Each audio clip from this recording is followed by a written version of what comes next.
Hey everybody, and welcome to the Rabbit Trail Podcast. We're excited you guys are joining with us on this journey into all kinds of odd conversations from the internet, from sermons and other things. This is the podcast where we chase the truth wherever it runs. And my name is Greg Harris. I'm the senior pastor at Olive Branch, the church that sponsored the podcast. And we are on episode number 168. 168.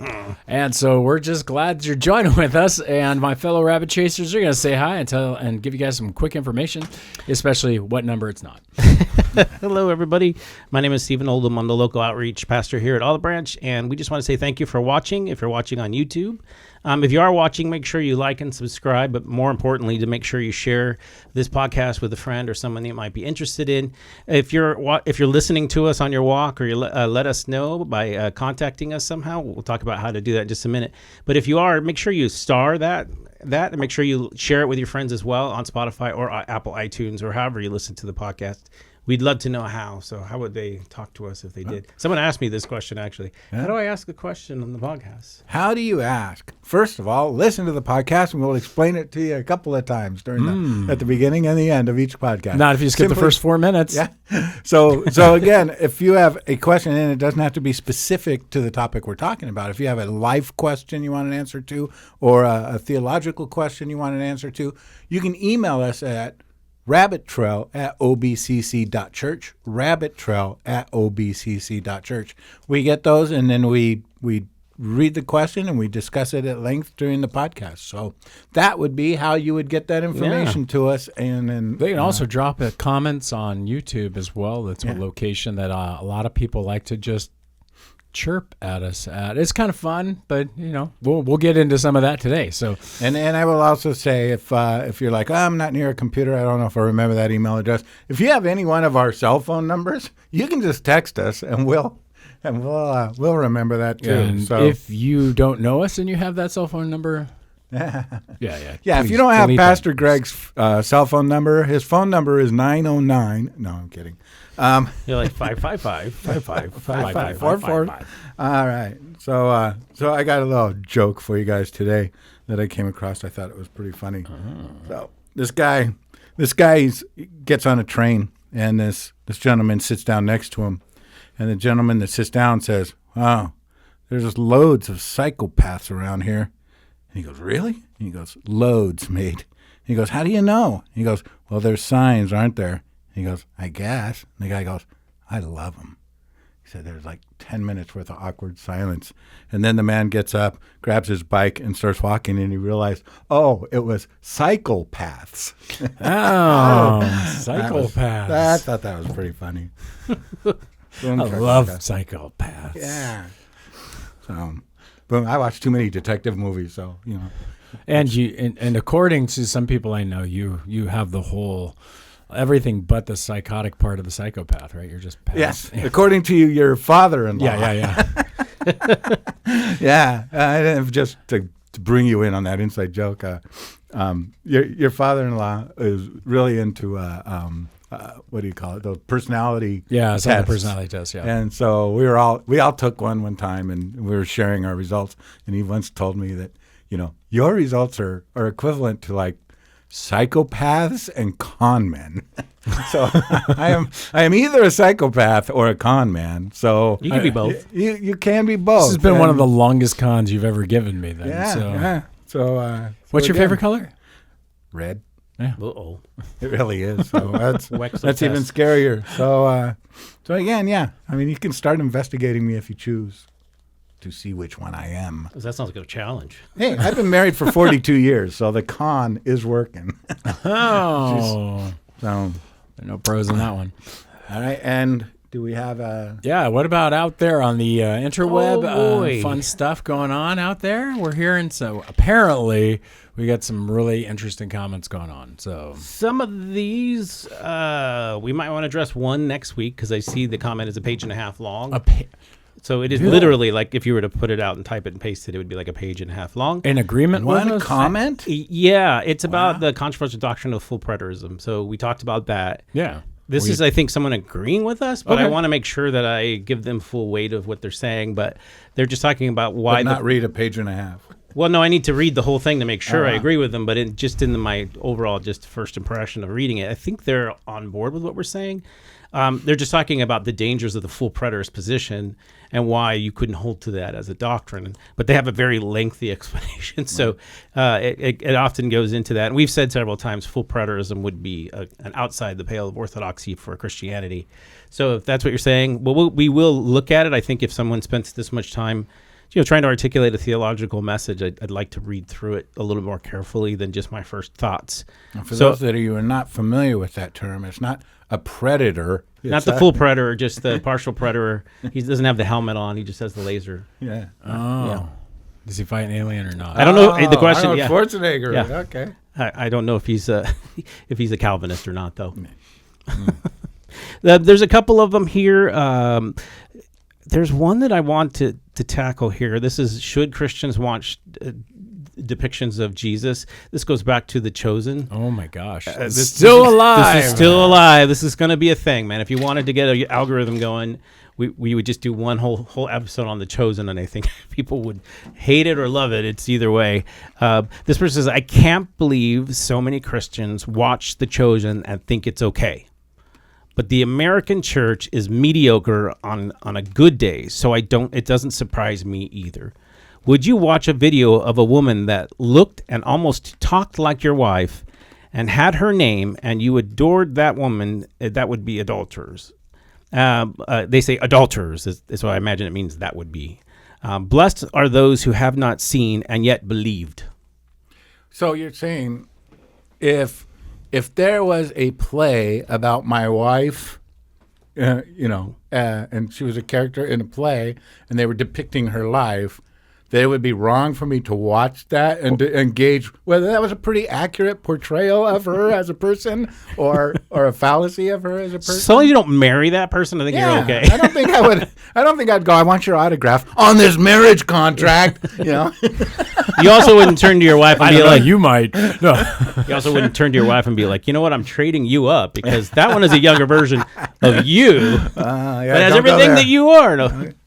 I do think it's a bit of an exaggeration, but I also don't think in the Bible that this is a salvific thing that is a litmus test for the church. Like, oh my gosh, you watched an artistic piece rendering an aspect of what someone thinks God is. Other than that, you wouldn't be able to watch a sermon because there is a way in which the pastor is trying to portray to you his understanding of who God is. And it's not going to be exactly like yours. And is that wrong? And so I think you got to be careful because you'd rule out preaching, you'd rule out art, you'd rule out anything that anyone did, and it would be adulterous. So there would be no pictures, there'd be no artistic rendering. You would have a harder time talking to children.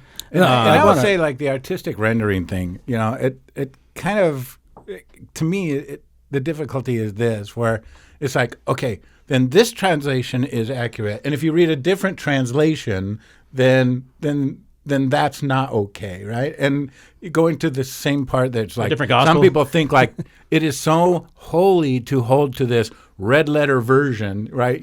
That the only thing that means anything in the scriptures is the red letters in there that are the words of Jesus. I think that if I was to steal man his conversation, his argument, I'm sure somewhere back there he's experienced, or she, depending on who they are. Joshua. Okay. So he or she, depending. I'm just kidding. He probably has encountered enough people who are like, oh my gosh, I just love the version of Jesus on The Chosen, and this kind of thing. And the fear I think that some people have is, and expressed in this, and I think can be rightly so, is that you wind up taking that Jesus as Jesus, who start to look at it in a worshipful mentality, but not their Bibles, right? That you end up, like we've said, don't use The Chosen to interpret your Bible, right? Please don't. That is your theology. If you're getting your theology from The Chosen, not even the author wants you to do that, right? That's not the appropriate desire. In fact, I know people who work for The Chosen and work on the different things they produce that they don't want you to worship Jonathan Rumi or anybody on The Chosen. This is an attempt to get people curious about the real Jesus who is known and exists. So However, I do think that if they have met people like that, it is a good warning to you to say, like, don't get yourself so emotionally caught up that you start to almost evaluate your Bible by the chosen versus, and thinking, oh my gosh, this is what Jesus is like. Jonathan Rumi does a good job, but there are things he doesn't get right because he's not Jesus. And so you know that his name is Jonathan, right? So it's that kind of reality, I think, is important, that we want to say, hey, yeah, if your heart's leading you in a weird direction to where you're making more of the chosen, because that's where you're thinking, I read my Bible today because I watched The Chosen. That's probably not a good idea. If you're watching it for entertainment's sake of like, hey, this is wholesome. This makes me want to go read my Bible. This makes me want to go connect with God. I think that's what a good sermon does. Like you said, I think that's what good art does. Art provokes. It does not necessarily. It provokes questions. It provokes movement and emotion. It is not calling you to worship the object, and that's the danger. We don't want that worship. If you're at that point that years from now, Jonathan Rumi passes away, and you're waiting 3 days later to hear some good news about him, coming back to life. Then you've gone a little too far. But I think if this guy probably saying, don't put it past some evangelical Christians. I wouldn't put it, and like you said, just strong line this argument, I wouldn't put it past people to actually do that. That if you actually aren't reading your Bible enough, you may fall into falsehoods from watching art only about Christianity. I'm not saying you're doing something completely bad. I'm saying that you really need to go straight to the source to get the true depiction. And these are just people trying to struggle with how to make God something that can be drawn to. And I think like any good art, it's probably drawing you back to the book. Well, and this is a debate throughout the history of the church. It was Tertullian who made arguments that like, no depictions or pictions? No, he was arguing that you should have nothing but the Bible. Like, don't read any other books. Don't have any other things in your life. Only have the scriptures in your life. Zwingli would take that up later and tear out everything in a church that wasn't mentioned in there, to the point where you can get into certain denominations that won't have, they'll only have choral music because they came to believe that if a guitar is not mentioned in the Bible, then in a church setting, then it shouldn't be used. Like, oh yeah, that's Old Testament, but that's not New Testament. So this kind of thinking that is absolute in this manner is dangerous in a different form. And that's kind of the other objection I have to just the critique itself. Like, be careful that you are not creating for yourself a Jesus that is only known by you, and you therefore now are the progenitor of all the knowledge about Jesus, and you can critique everybody else for what they enjoy. I think an argument can be made that people can love Jesus, can read their Bible, and watch The Chosen and think it's okay. Yes. You're saying it's not okay. I'm saying that's a statement that isn't necessarily in the Bible without making a case. Maybe for him. That may be for this maybe person for a lot of people, but yeah. But I mean, especially if you're the one getting knee-jerk about this, you want to check your heart that's probably you, and you want to be very careful then with art. The other one is, and I'd love to hear your answer on this actually more. Blessed are those who have not seen but yet believed. Does this mean that I'm not supposed to see anything or any kind of evidence or any depiction of God? Because that's the verse that they put at the end. Now, sure. I know what I think, but I want to know, it comes from what does it mean not to see but believe in God? Does that mean blind faith, that I don't see any depictions of God? We don't discuss the locality and the facts surrounding the Bible? Well, it has, because they're talking about Thomas. Directly, right? Contextual to Thomas's need and desire to see and touch the very wounds of Christ. Jesus is just giving a blessing to the future Christians who are going to hear the reports of the witnesses of Jesus, who are going to use verbal and various forms to communicate the gospel. So to me, this has nothing to do with whether you look at an image. It has whether or not you experienced the life of Jesus himself, is what he's saying. Blessed are those who didn't see me, walk with me. There's going to be those Christians who hear your testimony and believe, and they're blessed in a different way. They've trusted even though they didn't have to touch and feel like Thomas did. That's what I'm saying. Like, so it's almost like if a pure believer is one that never even sees a depiction of what Christ went through on the cross factually.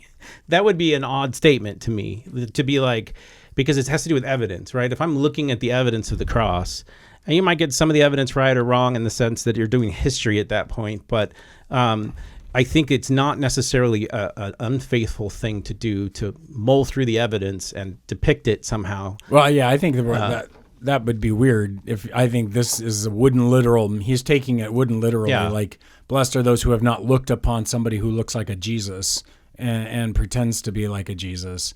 So, and then believes. It's like, that's not what the text means. And it's like that. It's just an out of context quote.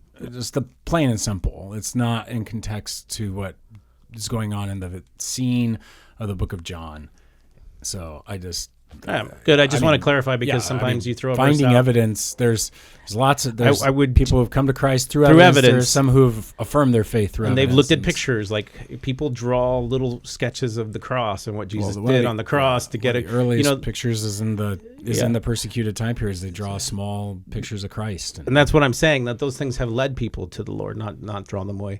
The other question I have before we get to the big question, do you want to save that one because we did get one that was we printed out for us to look at. Oh, yeah. But this one is one before we get to that I think is interesting. This is from a guy whose handle is homosexual biological male number 3. Right? That's his.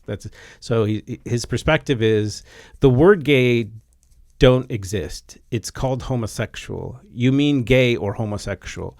Be careful those in separate ideologies, and gay don't mean homosexual. When we're talking about navigating the LGBTQ conversation, gay versus trans identity. So that's his statement. Oh, yeah. And obviously if I'm working in our cultural conversation, then gay is the male homosexual and lesbian is the female homosexual. Like homosexual just is a broad term for someone who, according to Freud, has proclivities towards the same sex.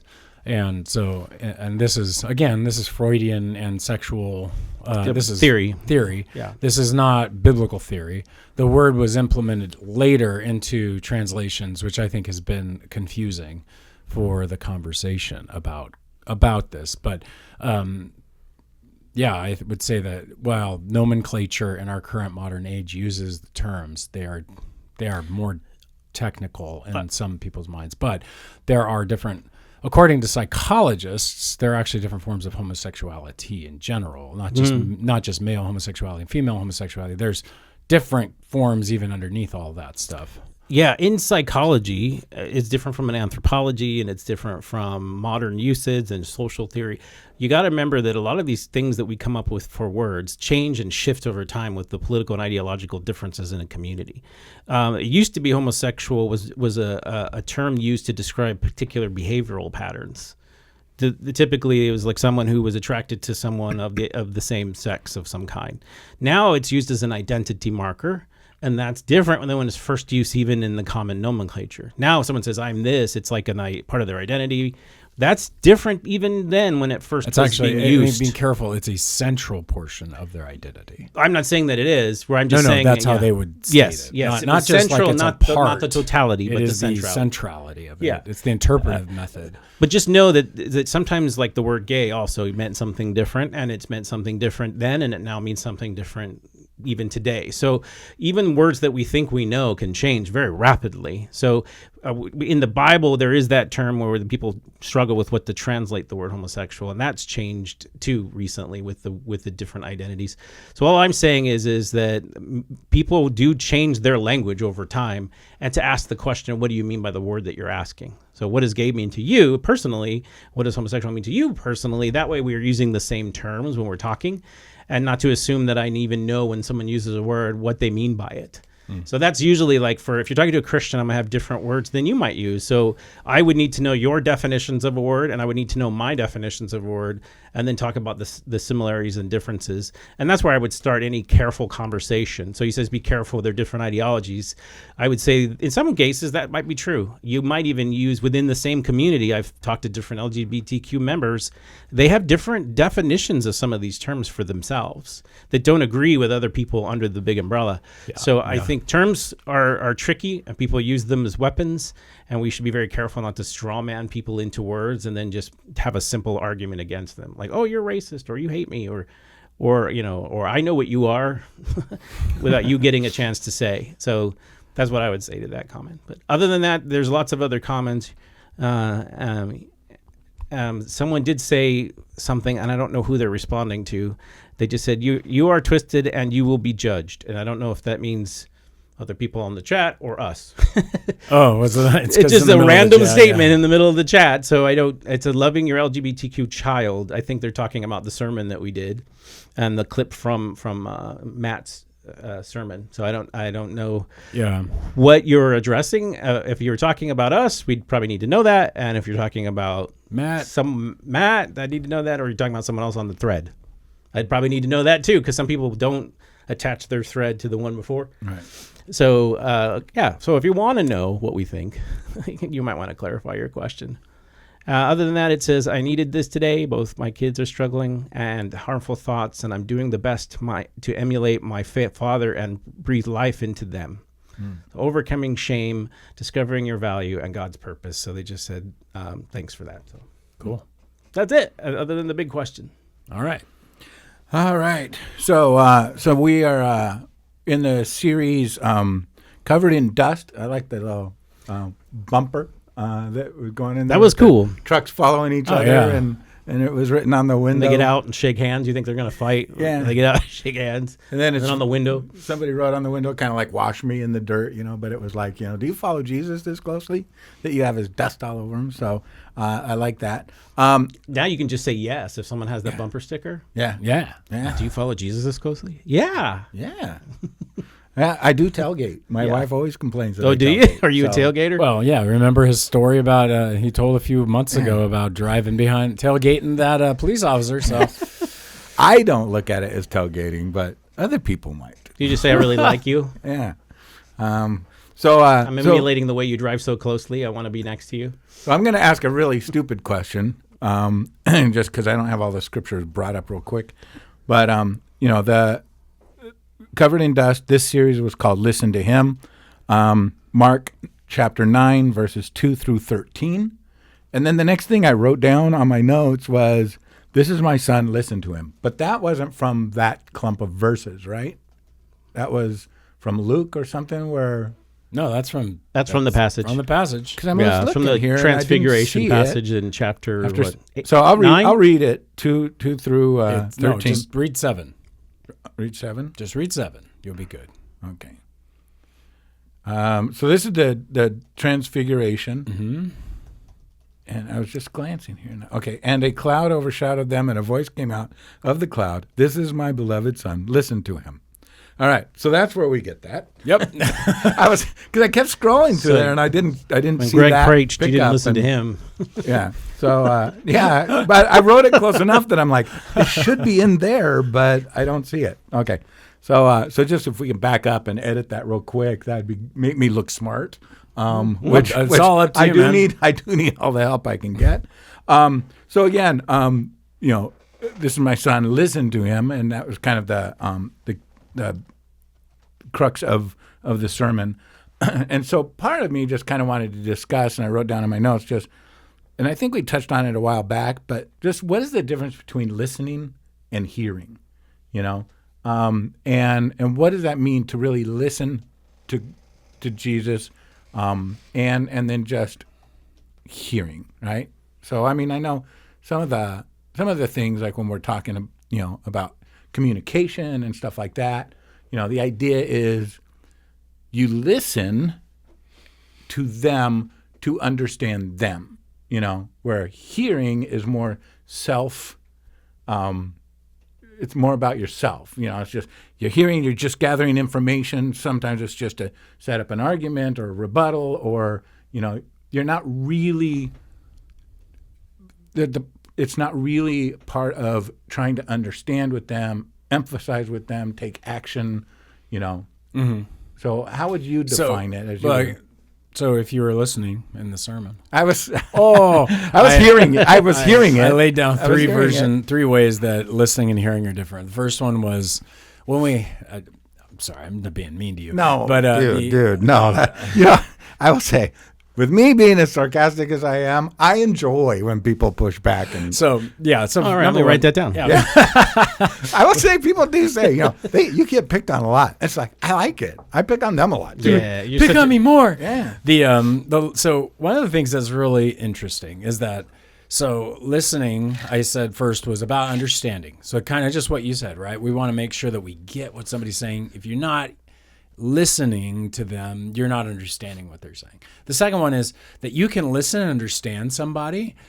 Say you're at a car salesman, or you're being sold some computer or something, and they've explained all the features and they love this stuff. Or like I was joking, maybe somebody's told you, hey, this oil is really amazing. It will, if you put it on, it'll like absolutely heal your bones and whatnot. And you're like, I understand what you're saying, but I don't trust you because I think that's quackery, or you name it. No offense to all the people out there who love oils. We love you too. I will say too, like with the oil thing too, like bodybuilders, they, rub down their bodies in oil to highlight their muscles. And so I tried that, put on a Speedo and oiled myself down, and we still couldn't find any muscles. That's kind of what you're talking about? Maybe not? Okay. Those aren't essential oils for sure. They healed? Great. But anyway, yeah. I don't know where to go after that one, Brent. Visual, bad. Okay. Anyway, so the third way is so if you can listen and understand, you can listen and not trust, and listen and trust. So then that would lead you to then obedience. If you're listening, understanding, and trusting as Jesus, who's telling you what to do or telling you how to live, then you're going to do it. Like my kids we were saying my kids will play video games, or I played video games when I was a kid, and I heard what my dad said when he said clean the room. But I didn't do it. I just ignored him, right? So am I really listening to him? No. And that's the idea in the terms of the Bible. To shama, to listen, to hear, is not just to take it, it's to obey. It's to walk in that way. So I think that's the critical difference in nuances. Did you want to add anything to that thought? No, I just was very curious about... Brent and Speedo? No, that was not what I was curious about at all. That image did not cross my mind. And feel free to write in on that. Please don't. Yeah. No, I know where I'm going after this. I'm going to wash my eyes out. No, you're talking about the following someone's dust. I was just curious as to what rabbi said that, and it's part of a quote. Oh. Did you want to hear? Yeah, go for it. That's awesome. Courtesy of the internet. So take it for right, it's wrong. Yeah. Yosef ben Yozer is a man of wisdom who said, "Let your house be a meeting place for the wise, and cover yourself in the dust of their feet, and drink in their words and thirst." So it's like sitting so close to the front of the rabbi that his dust gets on your feet, and follow very closely. So I thought that was cool. It's a cool saying. And it does seem very rabbinic, but also you can almost picture like Mary and Martha. Mary sitting so close to Jesus after a long walk in their house, and they're just kind of absorbing everything he says, but also being so close on the path that you're picking up their dust. So I thought that was kind of cool. I know you've mentioned it a few times in the sermon. I was just very curious as to where it came from. It's rabbinic, but it is about, the whole tradition of having a rabbi is biblical. This is later, rabbinic traditions later, but it's still a part of that same tradition of listening to someone who's older and wiser than you. That's so cool. Yeah. So that's what the series is about, getting so close to Jesus that he rubs off on you. That just always reminds me of the time that I've said this maybe in a sermon. Some of my fondest memories of my dad, go through divorce and stuff. You miss your father, you'd miss all these other things. But the one memory I have is we would sit down and watch Star Trek together, and I would lay so close to him, and he had a very manly aftershave or some kind of cologne. And then after an hour or two of sitting there watching TV with him, we joke around, talk about the philosophy of Star Trek or whatever. I would get up and he'd leave, but when he was gone, I smelt like him because I had his cologne on, and I thought that was cool as a young little kid.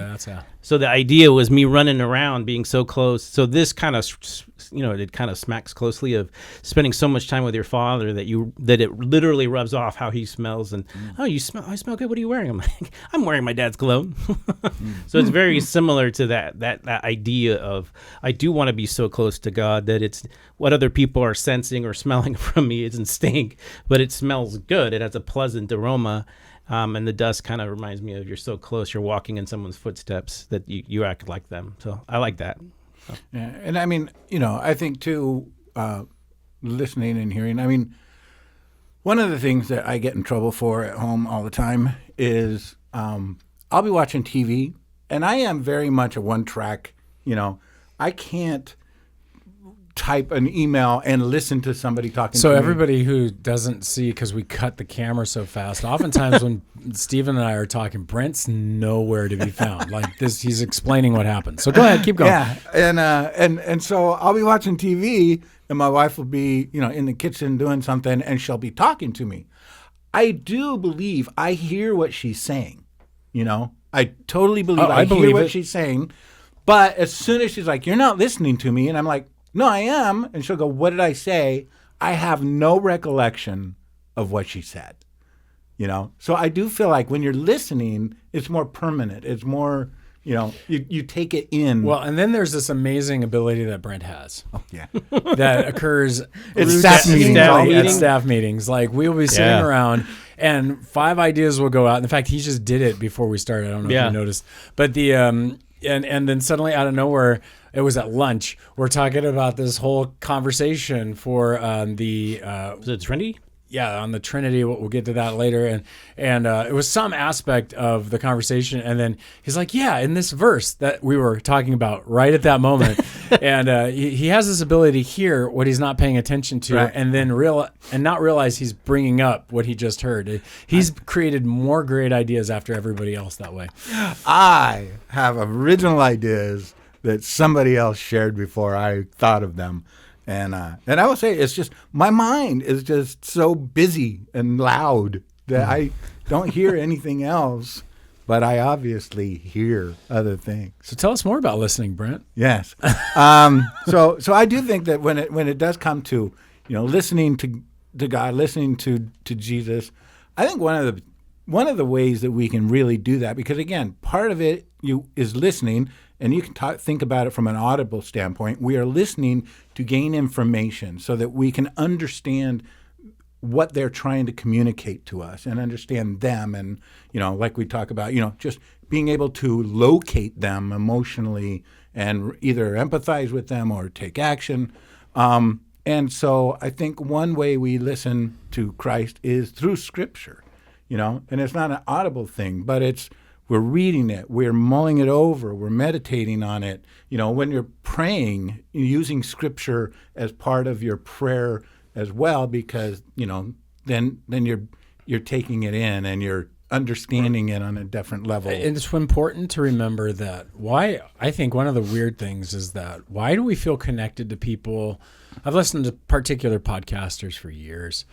And I feel connected to them, right? Mm-hmm. You feel like, oh, I get how they think, this is this experience many people have out there on social media. They're watching these influencers they don't know, share with them stuff, talk about things. And you feel like, oh man, I got a relationship with them when you don't. Mm. And I believe there's a part of the reality that when you listen to someone, you're getting to know them. One of the most powerful ways God has given to us to communicate our souls to each other is with words. We're the only creatures that form words. In fact, there's a very strange gene that we have that advances our ability to make words. Animals don't communicate with words. I know you think your dog does, and your dog says, "Mama." My parrot says, "What are you doing?" That kind of stuff. But animals don't actually communicate with words. We actually know the gene that develops the communication factor. So much so, I was listening to Hugh Ross's. They do a little like catch up on interesting hyper scientific papers and things. And one of them is they took this gene and this is like so Dr. Moreau's island of Dr. Moreau. Scary already. Yeah, they put the gene in a mouse. And it worked in this mouse, and they studied the difference between how it squeaked after its children. And while it didn't create words, it's not like suddenly the mouse was like, "Hey, you get over here." Its complexity and its vocal quality and character was more dynamic than any other, the normal mice. There was something about that gene that enables us to use our vocal cords in a particular fashion, so we form words and communicate. God gave that to us because he is the Word. He is the one who communicates to us. This is the thing where in Christianity, God is constantly in communication. He's not off in the distance to where you can't get to know him. He's not the avatar sitting there in a temple that you have to sacrifice constantly to. He's the God who pursued us. He communicates to us. In fact, Revelation is not just a book in the Bible. It is the primary term we use about how God communicates to us. Our primary communication is not, I know everybody's like, body language. Body language can only tell you so much. You must use words to truly communicate the ultimate meaning. Now, your body language will nuance what your words are saying emotionally and how somebody receives what you're saying, but you still have to have the words because that's what communicates what you are thinking. That communicates your soul or your spirit to another person. And so listening is critical. It's almost as if the Father is saying, listen to my son. And why I'm getting this is because I didn't dive deep into this, but this is about relationship. This is about listen to my son. Have a relationship with my son. He's giving you revelation. He is the revelation of God. Pay attention to him. Listen to him. That's why I think that even beyond just understanding and trusting and obedience is like, are we relating like we would relate to each other? Like we try to listen to one another and hear what we're saying and push back and have do that with the Lord. Learn from him.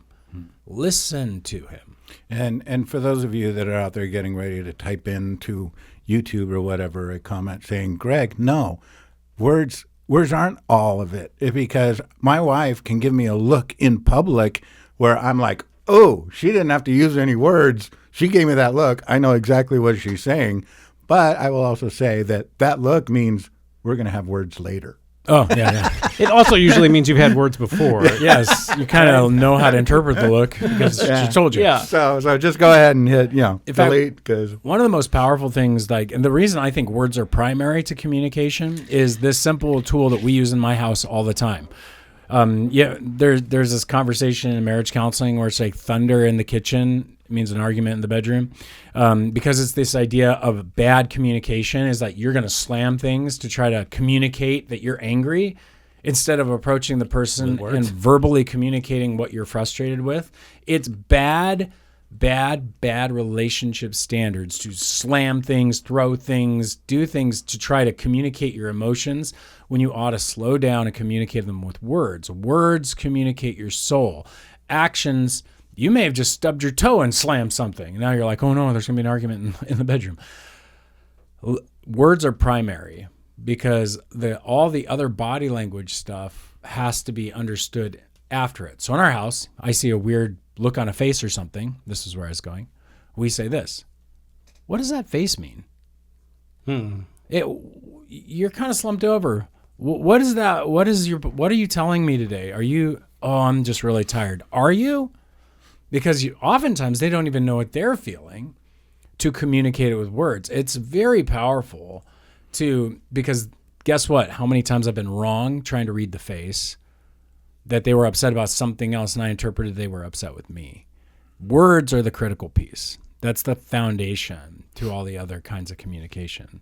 So that's my opinion, and that's kind of how I read it theologically too. So when Jesus is saying, the Father is telling us to listen to him, I think this is an invitation into a deep relationship in which there's already been communication in the Father, Son, and Holy Spirit for eternity.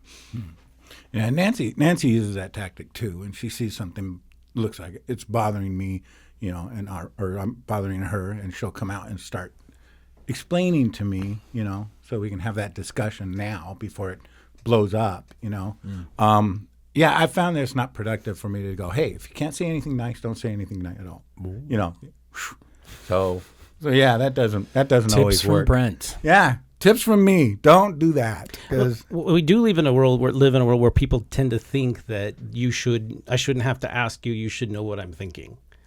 And I do think in that world that's not quite fair to people. Also, it's also very self-centered. The idea that you don't have to articulate what you're thinking to someone else. They're supposed to guess. Is not something that you get as a promise. I think that's how our podcast should be from here on out. What? Just looks. Just look at each other? Yeah. I don't think anybody would get anything out of it. I don't know. Maybe your wives would. I don't know. I'll say with those eyebrows scowling and stuff, it's like that face, Greg. Is that directed towards someone else or me? That's just my resting face. Yeah. People have a bad word for it. Yes. Yes. Sorry I was born this way. All right. So if we feel like we're okay with this, to move on. One of the other things I wrote down, and pipe in if you guys want to talk about something from the sermon as well. But one of the things that that you brought up, the Father, the Son, and the Holy Spirit, and the Father beget the Son. What is the difference between beget and create? And I know that is a difference because Jesus was not created; he was begotten. He always was. He is God. But the one thing that and sometimes I'm just asking these questions because for people that maybe be wrestling with some of this stuff, You might have the same question. Is the idea that you've got the Father, like I'm a father. I gave, I brought life to my daughters. They're my daughters. So, if it's a boy, it would be a son. So there is I'm older because I begat you. You are my begotten. I had you and all that stuff. So there's a linear thing to where I existed before you existed in order for me to be your father. And so how does that work with the begotten part? Because So you've asked like 4 or 5 questions in a row now. So can you slow the roll? One of them just was slow like, the roll. First, difference between beget and create. It's kind of funny because his parents were like, "Dude, I brought you into the world. I can take you out, right?" So You don't say, I begot you into this world, I'm going to take you out. I'm going to begot you into this world and go, no, unbegat you. In theology terminology and historically, the term beget and create, they have distinct meanings, especially when it comes to creation and religious texts. Beget typically means procreation or the fathering of a son, the begetting in a genealogical context, right? So creating, however, is an act of bringing something out of nothing. So the idea is that the Father didn't bring the Son out of nothing. It's a positional difference. Stephen, we were getting into this at lunch, where the Father, the Son, the Holy Spirit, when it comes to a eternal being, you have to really wrestle your mind out of being temporal, a human being in time. Some of the ways philosophers will do this is called logical priorities. Conversations about what logically would have to be prior to what if something was made instantaneously. So if you were to create, and this, I don't know why they always chose this, but they were like, a pillow on a bowling ball on a pillow. And they're like, what is needing to be made? And the philosophers would argue, like, look, there are 3 things that have to be created. There has to be the pillow, the bowling ball, and the indentation in the pillow has to be made because it's made on the pillow, bowling balls on the pillow. Okay, and they go like logically, and then we would have an argument over logical priority of what in the mind logically would need to be before the other. You can't have an indentation in the pillow before you have a pillow, because you have to have the pillow first. So logically, the pillow comes first. Logically, the bowling ball could come first, and the pillow second. But logically, the indentation always has to be last. Mm-hmm. And so that's called logical priority. A temporal priority, they'd all appear at the same exact time. But logically, when you're thinking about them, you'd say, oh, that must by necessity come before the other. And so when we talk about begetting, what we mean by this, and the ancient church fathers would say the Father eternally begat the Son, because their relationship is an eternal one. The Father's been what they would call logically the source in the Trinitarian understanding. The Son is logically the begotten, and the Spirit proceeds from them both. This is kind of the classic terminology that we pick up from the Bible. And at that point, people cry out like, this makes no sense. Well, if you dive into it a little bit, like any conceptual concept, yeah, your brain hurts, but it actually does cohere logically speaking. It just is, you really have to wrestle your brain into timelessness or the concept of eternality. I like that word better. But we're talking about a completely different way of thinking that people are not used to anymore. They were very into it in the Greek time period. They're very into it, especially in the early church fathers, all the way up through Thomas Aquinas and on. They still are in the Catholic Church today. They'll wax eloquent about this stuff. And they do a really good job. Stephen, go ahead. Yeah, just the hard thing about when you're grasping aspects of the Trinity, like how is the Father, the Son, their relationship, and the begottenness. It's hard because when you think Father and Son, when I think Father and Son, we immediately think in terms of how we became fathers and sons if you're male. And that has a certain operation for a contingent being, a human being that's in the physical world.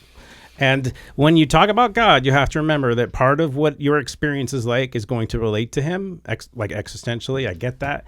And then there's a part of them that's just not going to make any sense at all because God is what I like, what Heiser used to call species unique. There is no other being that is like God. We are like him in some ways. We are not like him in all ways. Any being that was exactly like God would be God. Yeah. That's how unique he is. He cannot share that essence in that sense. That it's not, you can't have two of them. Yeah. You can't have two infinites. It's just they become one infinite. So when it comes to the begotten question, there's a relationship between the Father and the Son. The Father sends the Son to us. He also has a relationship with the Son in which in an eternal begotten Son looks different. It's always been that way. For us, it had a beginning. It started when my father, when I was born. That's when the relationship, well, it might have started further than that, but we'll not get into that. But when that happens, that relationship begins, right? And that's for us the only way we look at father-son relationships. That's not necessarily the part in which we're supposed to relate to God on. It's the relational aspect between, even if I'm a full-grown adult and my dad is still there and we're equal in everything in stature, society, there's still an honorship in his role as father and a position that I hold as son, even if I'm in charge of the company, even if he was in charge of. So it's just this idea that there's if you're all in charge of the company. Yeah, even if you're all in charge of everything together, there's just this relational respect that they choose. You have to choose it, even in our work, to give to that position. And it's in their positioning, father and son, that they're similar. Then we can comprehend that part of it. The other part of him being an eternal being and never needing to be born, yet they're still father and son. How does that work? I don't know how that experience works. But I know that because he's a different being than me, I can let that part go and understand the part that I can grasp. And so that's what helps me, is just knowing that God is like when I watched Star Trek, there was the character called the Q who could be anywhere at all, but he wasn't nice. So you had to think, well, what kind of a being could be anywhere he wants, but isn't nice? And that's different than me, but it's similar to me. There's a way in which you relate to someone like that, and there's a way you don't. You have to think in terms of this is a person that's like me, but is completely different from me in some aspects. So I can relate to it in some ways, but not totally. Some of what I like, Stephen, that you're trying to draw out, and I've noticed this in a lot of conversations over the years, is that there's this Freudian concept that's come into our world. Freud liked to argue that your idea of God is just taking a human being and extrapolating it perfectly into infinity, right? And we're saying, no, God made us a certain way because he wanted to communicate to us. So he created fathers and sons and fathers and daughters and mothers and created family because he needed a way to communicate to his creatures his familial reality in eternity. We live in a temporal reality because we can't be God. He's species unique. We are species that can literally have multiples of us and not share our humanness with each other, and so we can be we're kind of individuals. But God has these three persons that are one in all of the shared attributes and being that they are, or he is. That's the hard part. You get into this God is a he, yes, and in the scriptures, because you could fall off on the edge of what they call tritheism, which is three different gods, all divine, containing the divine nature. Not quite. But then you end up in modalism. Hey, it's modalism, Patrick. And that is where there's one person, God, and he keeps manifests in different showing forms. up as different people. He's just putting on different The costumes. shapeshifter. To play. Right. So that they were like, well, that's not what it is either. But somehow God is one. That there's only one God, a monotheistic God, but he manifests himself as three separate persons, and that word person means literally consciousnesses. Three different. They're aware of themselves as themselves, and that the Father is aware that he is not the Son, and the Son is aware that he is not the Spirit, and all vice versa. That's the part that we can formulate. We can talk about that. You're not going to Experientially. as an existential culture Yeah. that believes the experience of something is more important than the formulation of the logic. Look, it's not illogical, which means it is possible and true, since it's been exposed. Does not mean you have to experience it for it to be true. That you can't experience true unconsciousness in the sense of like a rock. And so does it mean the rock? We struggle with this. Does the rock really have no consciousness? Is the rock really unconscious? Is it like, and we anthropomorphize things.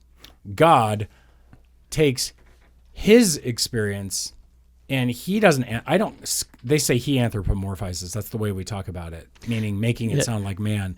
I actually think he is trying to show himself in our reality. It's like, he's using his words, trying to share with us analogies. We like I always say this to people in the class. You have children not because God has a son, and he, it's like no. The only reason you have children is so that you know what God feels like creating us, but also how his relationship with the son. Right? It's not the other way around. You're actually created to reflect something that he is. Not I don't construct God based on how I am. And that's helpful because that does put him in the position of God, because once I can reduce God, I can reduce all of his parts and figure them all out like an autopsy, you actually don't have a God. You have something that you can completely and fully comprehend and control. And there's always going to be an aspect to a being that is greater than anything that you cannot reduce. When years ago, infinitely reduce. Yeah, back years ago when I did my attributes of God study, I think it was during COVID, or I don't quite remember when we did it. But what was interesting, did it twice. Yeah, what was interesting about it was you get through all these attributes, and then you land on the last one, which I like to call, Aquinas called it simplicity. The idea is that all the attributes inform all the other attributes. Yeah. At which point you just want to throw your hands up. You're like, okay, well, we tried to explain love, but it's a just love. An omnipresently just love, an omnipotently omnipresent just love. Okay, my brain hurts already just trying to string all this stuff together. And so these are concepts that God gives to us to understand him as he reveals it in his word. That's kind of what you were getting at. Yeah, there's a part of God that he makes himself relatable to us, partially because we were made to reflect him, and so the parts that we reflect, we need to have some kind of comprehension of. But there's a difference, like you said, between. Yeah, go ahead. The best way you can see this, so that people don't think we're going cuckoo, is that when Paul is talking about marriage in the book of Ephesians, in chapter 5, it's all that stuff. He tells husbands to love their wives as Christ loved the church, gave himself up for her, that he might sanctify her, having cleansed her by the washing of the water with the word, that he might present the church to himself in splendor. He's like mixing this all up, right? Without spot, wrinkle, or any such thing, that she might be holy and without blemish. In the same way, husbands should love their wives as their own bodies. Okay, because Christ is where the body, he said that earlier. He who loves his wife loves himself. No one ever hated his own flesh, but nourishes and cherishes it, just as Christ does the church, because we're members of his body. Therefore, a man shall leave his father and his mother and hold fast to his wife. The two shall become one flesh. This mystery is profound, and I'm saying that it refers to Christ and the church. However, let each one of you who love his wife, he's literally just gone through all this stuff about marriage and how marriage should work, because he's like, I'm not talking about marriage. I'm talking about how God loves the church. And so your marriages should look like this, because that's what Christ does. You see, don't do it the other way around. When you get this picture wrong, that picture's wrong. Well, this is why we say, like in divorce counseling and other things, like if you put God first, the other relationships typically kind of, even if you don't understand why, they fall into place easier. Because if God's the first, then he's establishing the model of love that you should have. And then that just transcends to other people. Like, oh, how God loves me, I need to love other people. Okay, well, that made it easier. Now I have this idea, this concept. But if you ask yourself, do you understand how God fully loves you? No, I can't fully comprehend that. I can comprehend it enough to get down on my knees and worship him, but I can't fully comprehend that. But it doesn't mean I don't comprehend it at all. That doesn't mean there isn't part of it that I can't relate to. And that's what you're talking about with God. That's just one of his attributes is love. And it totally overwhelms you when you understand just as much of it as you can, let alone the totality of who he is. So I just always like to think of God, put God in his proper place and put yourself in your proper place and understand and respect that he is a species unique. And there's a part of him that you're going to get and a part of him that you're not going to ever get. But and I do want to invite you guys to really, I think we used to talk about this in our Bible studies a lot. Me and Brent would discuss things like Calvinism, Arminianism, or the Trinity, that God layers these concepts. Like we would say like, oh man, God, this makes my head hurt, right? We would talk about it like that. And we were like, I think God put this stuff together this way because he knew it would be the way that drives the brain and drives the human person to be deeper. And so I want to encourage you guys that really the Christian mind is supposed to be some of the deepest thinking. And I think the world's starting to realize that. Interviewing some of these philosophers out there, they're like, wait a minute, these guys aren't just boneheads at a church. No, there is a depth to Christian worldview that when you begin to grasp it and you take it in, that it begins to just transform who you are. There's this sense of like, oh my gosh, God is bigger than me. I mean, I think it blew my mind when somebody reminded me, I'd read it somewhere, that if you could comprehend all of God, if you could grasp the Trinity and get it perfectly right, then that couldn't be God. Yeah. Because you would get him. I mean, when you stop and think about it, you're like, yeah, the real God would and should be in some level incomprehensible to me. Like in the sense that I can't fully understand everything about him. And that shouldn't make you disbelieve. It actually is evidence to his reality. I think this is true to grasp too, because now some people might be thinking, well, if I can't grasp him at all in his totality, then why try? And I'm like, we don't do that with our human relationships. You're never going to comprehend everything about your children or your friends, but you want to grow in your knowledge of them because it deepens the relationship. And I think that's why you want an infinite God and a humanity of billions trying to comprehend an infinite God barely scratches the surface half the time.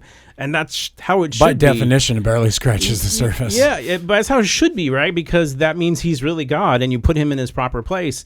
And he's there already, so you comprehend his proper place. And so the idea is that, but you don't, because of the relational aspect of Christianity, this is unique to me, I feel, to Christianity, it makes it more of a pursuit. If God is an abstract concept, like some Platonic abstract concept, then it would be like, why would I want to study something I can't comprehend? Because it's an abstract concept. But if you say there's a being there that I can get into a relationship, it's like saying I never want to have friends that are smarter than me or better than me at something. Well, and it's a being who understands relationship perfectly because he designed our relationships after his perfect one he's always been. Okay. So for you? Yeah, I was just going to say, I mean, like when you were saying, I don't want friends smarter than me or better than me. Now you know my dilemma. But one of the things that, I always tell people all the time is, these things like the Trinity, which I feel like I've wrestled with for years, and I don't feel like I have a really firm grasp on it, although I have a basic concept of it. And it's like every time I try to lock it down and go, yes, I get it, then it just disintegrates, right? There's a thread that I just can't, put back in. And Calvinism and Arminianism and, just the argument of, God is sovereign, he chose you, man's free will, we choose God, and God reacts. So there's all these tensions that exist in theology. And one of the things I always encourage people to do is wrestle through those things. You may not completely land on something. You might find yourself comfortable with the tension that exists in that. But the one thing it forces you to do is to realize that regardless of what you think, you have put God in a small box. and said, this is a nice, tidy little box that I have God in. And now I can control God. Yeah. And then when you're wrestling through these things, you realize that, okay, no, God is bigger than the box that I have placed him in. What if, and I just want to kind of lay this out there, what if that panic that you feel when you can't fully comprehend it is actually awe? Is the very thing that people felt when the angel of the Lord showed up. There's this incomprehensibility of his power, of his manifestation in front of you, and you're scared. And what God wants to tell you is press in, don't be afraid. Yeah. Don't be afraid. What you are feeling is the natural reality when you're truly, actually, your spirit is approaching the living God.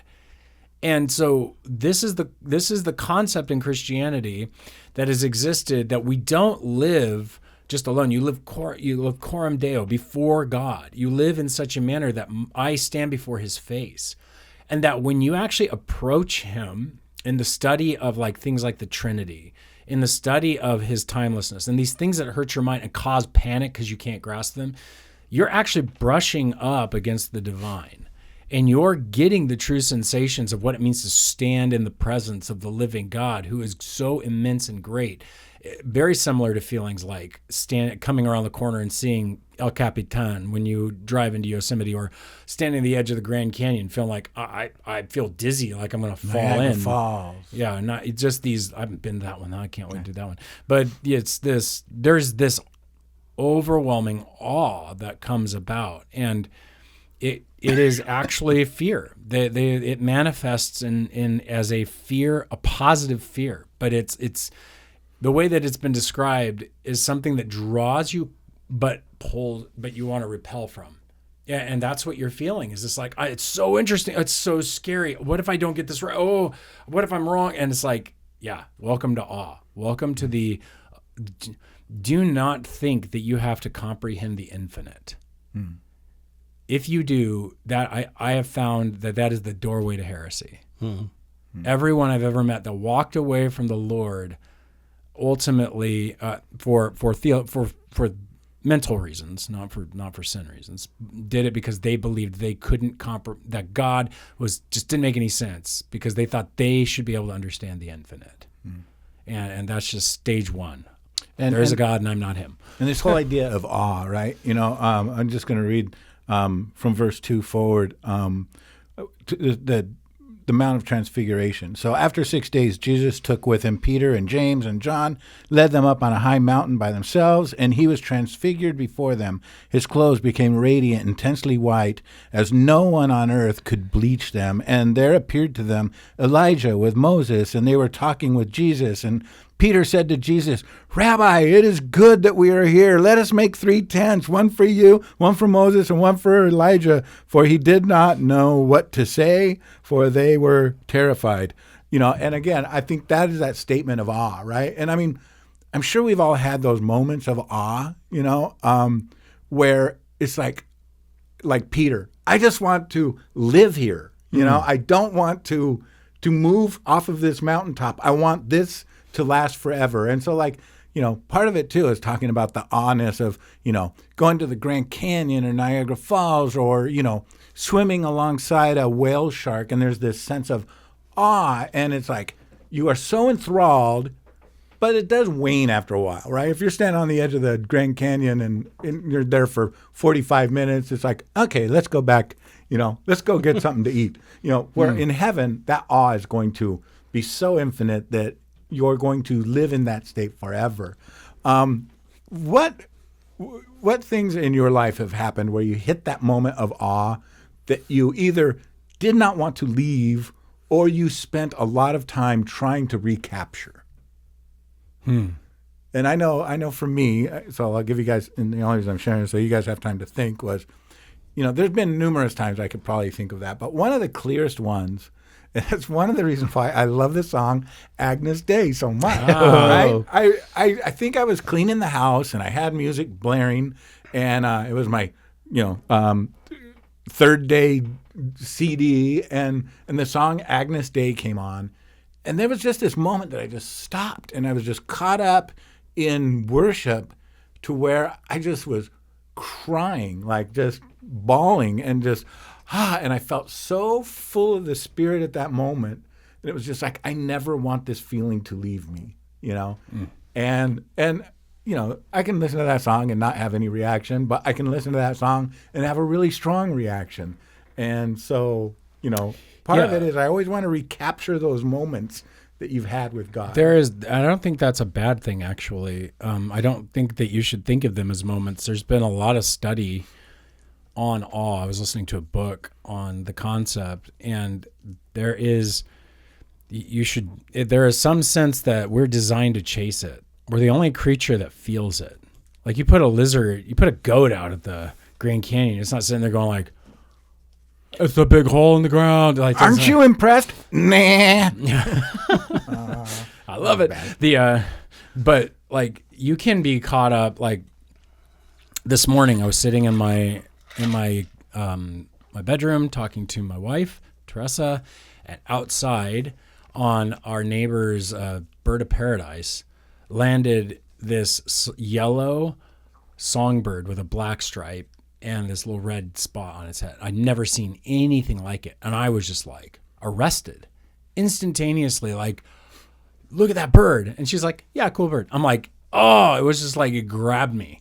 And then the female came out, didn't have the same bright colors, but similar pattern. But I'm just like, this bird just pulled me in. And then I've had that with a finch that should have had or an oriole. Just colors of birds blow me away sometimes, let alone like, then I was driving in this morning and it was kind of cloudy.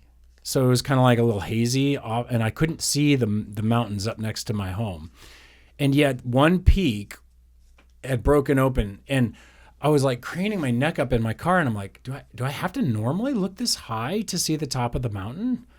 And it was like, oh, wow, that thing is actually higher. It's like something about the way the mountain was obscured drew out its height. And there was a sense of awe in that. Now, it's not like what you're talking about, like I feel at worship sometimes, or when I've like had the vision, or in my life where I've had moments in prayer where I was using my imagination more directly. I had a time period where it was kind of a time period where I was trying to baptize my imagination a little bit. And this was a few years ago. I think I shared this with you, but I'd get on my knees and I'd imagine myself coming to the temple and walk through, and Jesus would be waiting at various places in the temple to talk to me. And they were visceral, very vivid. In fact, one day he invites me into the holy place, and there's just this garden erupts, like you walked through, like a portal? Like a portal into this giant garden, and elephants are walking through, and he's just like, yeah, let's go explore. I'm just like, and it was just these prayer moments where I was just getting a chance to kind of explore the potency of the imagery, and yet God was very present in those times. And yeah, he would draw out things. Like I'd go and I really washed my hands in the basin to try to cleanse myself of things that I felt like I was filthy of. He would always tell me, you take your shoes off, come on in here. He's like so I think it is a practice that we should induce, because I don't think the awe necessarily wears off as much as I think we just start to think of it as mundane. And it's never mundane. Like, you can get used to it, but all it takes is one person to go, how could you ever get used to this? And somebody steps back and goes, you're right, I just haven't looked at it in so long and just wondered at it. Like, you have to practice wonder. I don't know. That's my 2 cents on that. Yeah, there's a couple things there. It sounds like wonder is very similar to thankfulness in some regards, but also taking a moment to reflect on what you have sometimes can be awful. A lot of people will say, they'll say like, oh, life is kind of boring, but oftentimes it's a matter of not really fully experiencing the blessings you already have that are awful moments. I say awful, not in awful moments. Yeah, but like awe-inspiring, awe-filled moments. Yeah.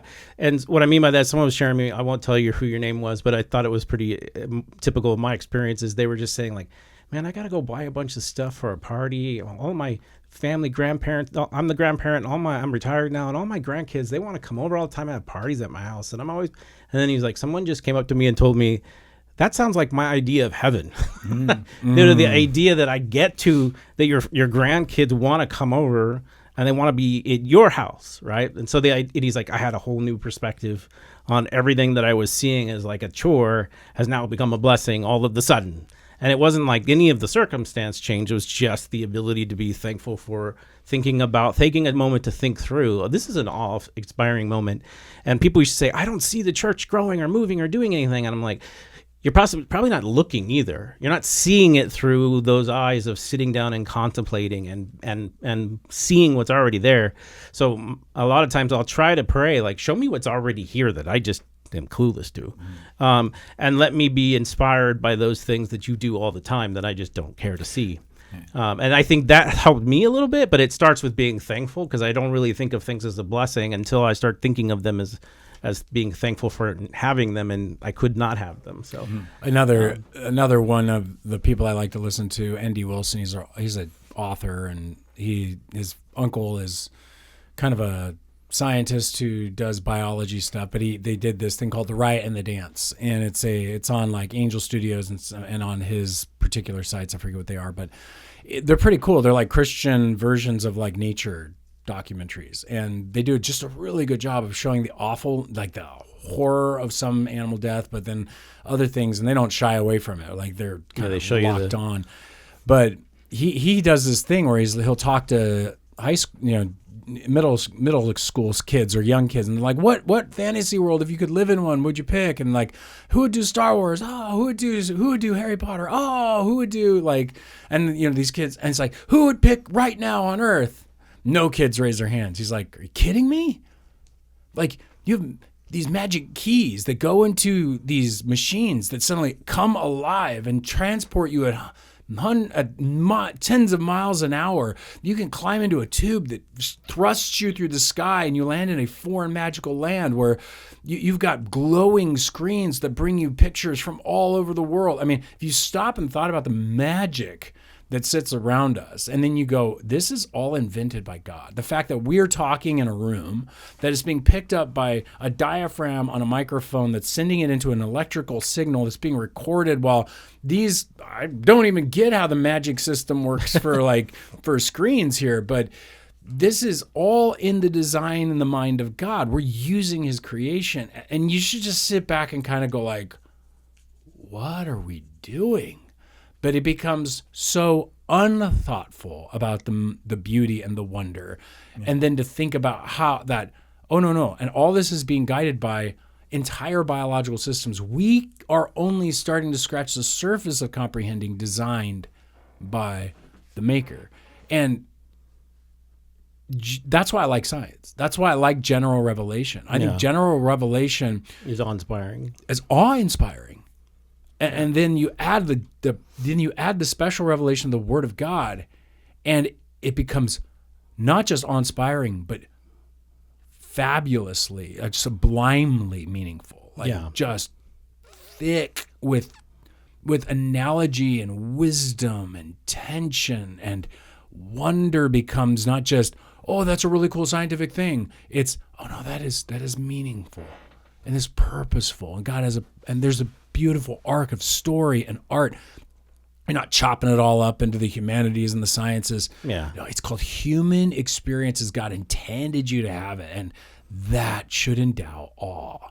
Like that to me is the wonder of what we're getting to talk about every time we get to that. Is crazy when you bring that up, because it really does show us how much we take for granted these things that are just amazing when you think about it. Like, sound waves, in your car. These electrical currents are going through the, frequencies, coming into your radio, and it's projecting a voice that sounds that sounds like the voices of the people that are there.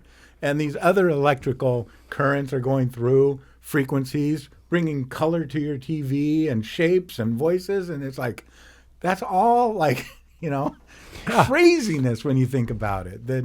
So yeah, it is pretty remarkable. And then we sit back and we go like, but God can't be here right now. Yeah.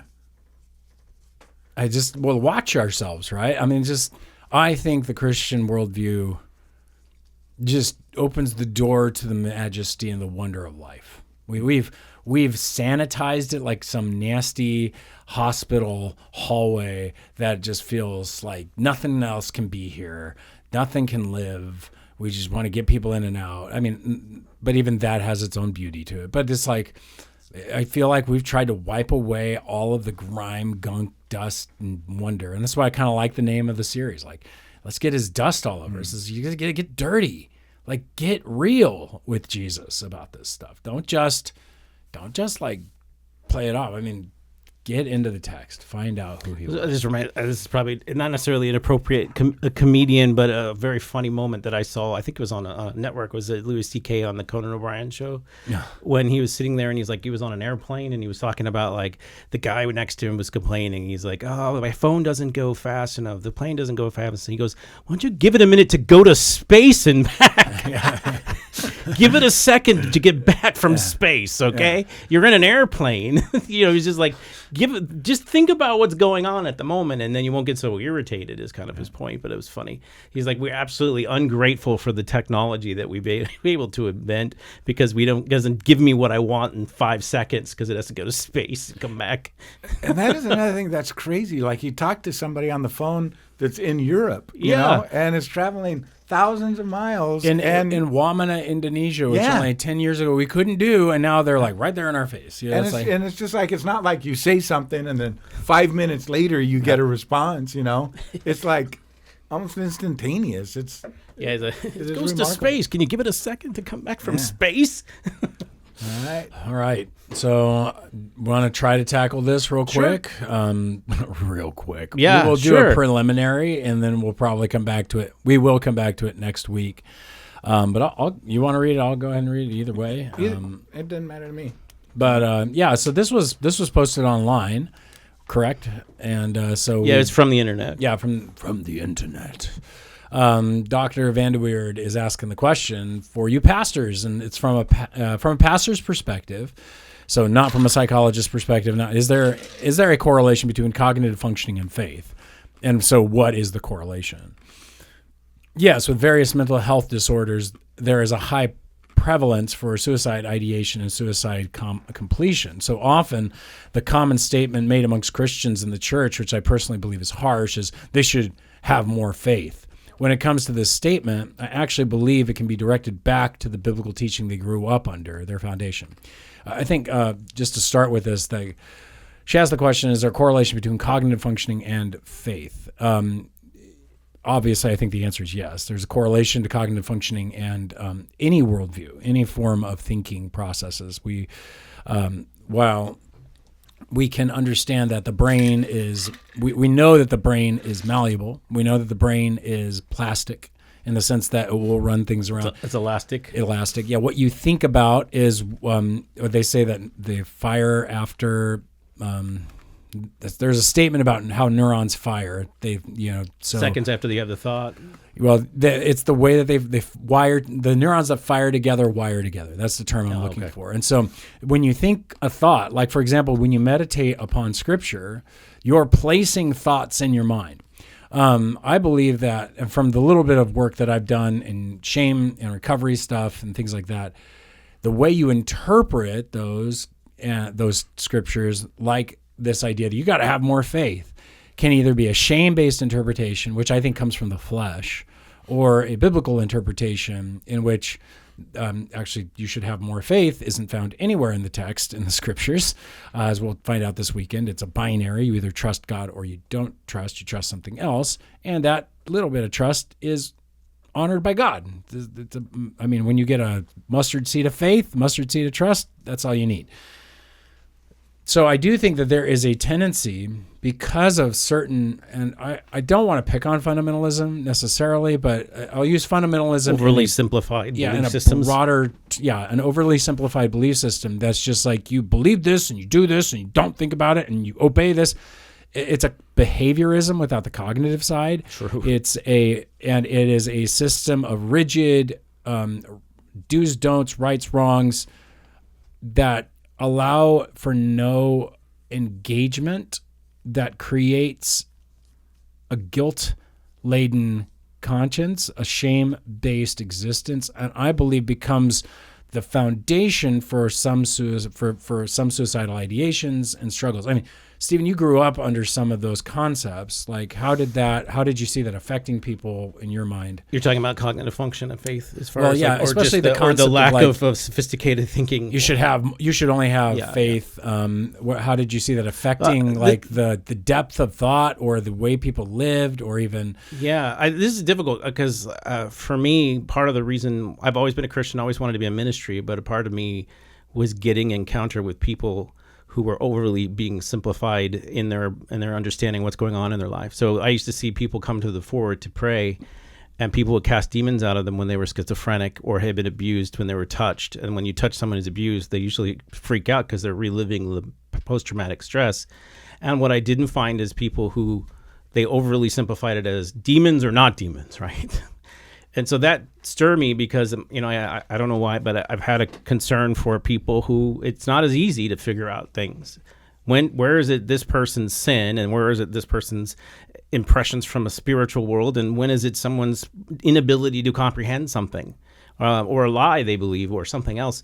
So I started to realize that these aren't unanswerable necessarily questions in as much as we'd like to think, but they are more complex. And that when we start separating out, oh, well, this is spiritual and this is not, then it can already be a problem. Because I don't ever know anyone who, even if they have half their brain gone and they're having all these cognitive distortions, isn't a soul or doesn't have spiritual encounters, or, you know what I mean? And all of these things can get really blended up. So the very first thing I realized when I was younger was this is more complicated than people give it to be. And so the church's response should mirror that complication. I think what we know right away is that people can grasp things that even they don't have the cognitive ability to, because God can reach them spiritually. So I believe that even if someone has cognitive difficulties, and it may be very difficult for me to see if they're comprehending or not, that doesn't mean I can't pray that God can reach them, but it also means I might not be able to identify exactly how that comes, so that my grace to them will be extra graceful. I need boundaries and I need grace. So I can't let them do whatever they want, but I can kind of try to love them, care for them. And then when there's these moments of sobriety, depending on the condition, we can have clear, conscious conversations about where Jesus is. I think I just think back to a family member who had schizophrenia. He saw all kinds of things that weren't there. Having a conversation about, no, you don't really see that, wasn't really helpful because his brain could not register the reality that he was seeing. Does that mean I shouldn't talk to him about Jesus? That means I had to come up with a different approach that I could tell, like, oh, you seem concerned. What's going on in your mind? I'm just feeling stressed. Let me pray that God give you what you need not to be stressed. Regardless of what you see, here's a verse that you can pray and have a conversation with God. Okay. And then you know what I mean? I wasn't saying like, your reality is wrong. You don't see frequencies. You're like, oh, that wouldn't have gone over well. Well, I'm looking for spiritual triage. What can they comprehend that I can give them that would be true and blessing, so that I can do that? So I do think that these are complex issues. I don't know if I'm answering your question. Yeah, let me keep going. Yeah. Because she goes on, she says, depending on the severity of the individual situation, there is obviously a negative thought pattern, which may include cognitive distortions, including polarized thinking. She goes on, jumping to conclusions, emotional reasoning, personalization, or disqualifying the positive, or even should have statements. So these are, just to clarify, just for layman terms, these are thinking patterns that we all can have that are not true. Yeah, cognitive distortions. They're cognitive distortions because they don't line up with reality. So just go ahead, keep going. Sorry, I just want to make sure. So for some, the negative thoughts and emotions are very severe to the point it can be a heavy downward spiral that is difficult to pull oneself out of minus the grace of God, indicative of our need for God's second greatest commandment to be lived out in real time, live with our neighbor as ourselves. So how would you address this? Is there a correlation between cognitive functioning and faith, and how to address the judgmental Christians observing outside the negative weight of the lived experience? Yeah, to me, I would make a distinction between cognitive distortions and cognitive impairments. Right off the bat, cognitive distortion is something anybody could have. And in so much as they're able to recognize their cognitive distortions, because that's what you're really asking, then you would apply the truth to that scenario. Right. So if you think, oh, everyone's out to get me, I'm not out to get you, I love you. So I think as a pastor, I would say that one of the things that we need to do is, and in counseling we realize this, is that we want to observe for cognitive distortions. You do want to develop a friendship and a relationship. The danger is when you enter into a ministry and there are a lot of these out there that baptize cognitive distortions as spiritual. Yes. I'll give you an example. How would they do that? Polarized thinking. That's either or, and only either or. And this is that black and white. Like, you believe this or you don't believe that. It's if either you don't the believe demons that, or it's a demon or it's nothing. And it's that jumping to conclusions. Or you're lying. If you baptize jumping to conclusions, like, well, this says this, therefore. And that's what the Bible says. That's a jumping to conclusion. And when you baptize jumping to conclusion, when you baptize emotional reasoning, and you think that nobody should be using, oh, you're just one of them chosen few, the frozen chosen, or whatever, or personalization. Oh, I felt this, and the Spirit of God said this to me, or disqualifying the positive. There's just these can be baptized. If that's the case, I would say that is a church that is or a small group that is actually fomenting distortion and creating just negative human reality. It's bad. It's bad for the relationship. It's bad for the people. It's not scriptural usually either. Yeah, and so, and that will only, if there's somebody in there that has a depressive cycle, it's only going to make it worse. Yeah, and will not address the actual cognitive issues if there are some that are impairments or potential post-drug problems, or if there are spiritual problems actually going on there. So just to give a clarity for us as a church, like, you do a lot of counseling here, Brent. If it's an abnormal psychological condition, one that you start to recognize, this is just not just a distortion in thinking and I need to apply the right thinking through Scripture, you typically need an expert involved then, right? So we would, if it were, need an expert to rule out cognitive impairments that are physiological and ones that are conditional based on their psychological condition. And then we would ask those people, how do we align the Bible with those things? There are experts out there who study these things in particular and can instruct the church on specific individuals. So that's where I would start. I would say most of us have cognitive distortions.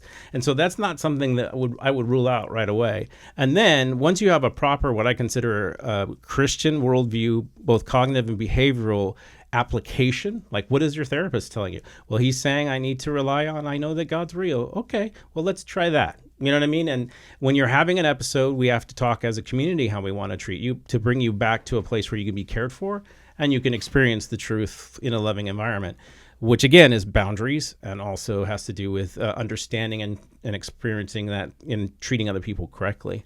But as a person of faith, it's just like anything else. I have a soul, and I'm going to continue to pray that God reaches them in ways I can't. I'm not equipped to reach everybody.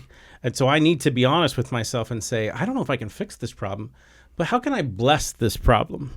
I can't take it away from you. I can't, but I can pray for you. I can support your family. I can help get a doctor or recommend someone that I trust who has the right ability to comprehend spiritual and physiological and psychological conditions. I can partner with your family. I can't fix the person, but I can love the person. And it's the same thing. Like, I can't fix homelessness. I keep giving them food and they don't have a home. And I'm like, okay, that's a weird solution anyway, but what can you do? I can pray for them. I can have a moment with them and sit and go, wow, wasn't God great? Or I can sit with them in church and be a friend. So there's lots of things that you can do to help the situation. Brent, when you see somebody who's being overly like moralistic or somebody who is kind of judgmental as a Christian, how do you approach it for yourself? And just when you're like, as a pastor, we see that, what would your...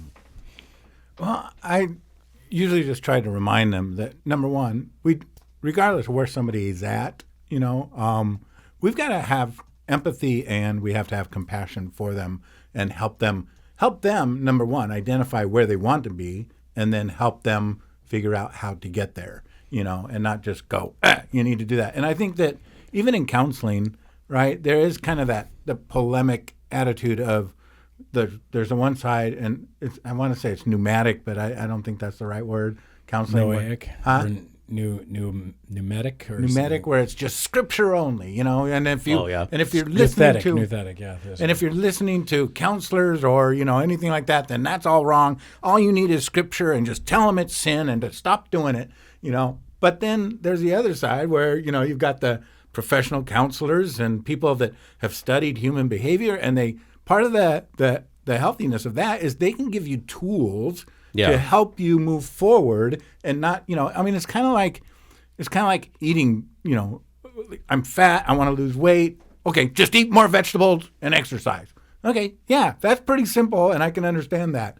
But I can't motivate myself to do that all the time, And so part of that is getting that coach that's going to, encourage you and move you forward and give you tools and that you can use to move forward in where you want to be. So I think if you're going to get too polemic on either side, you need to blend both of them together. I don't think just behavior tools are not the answer. You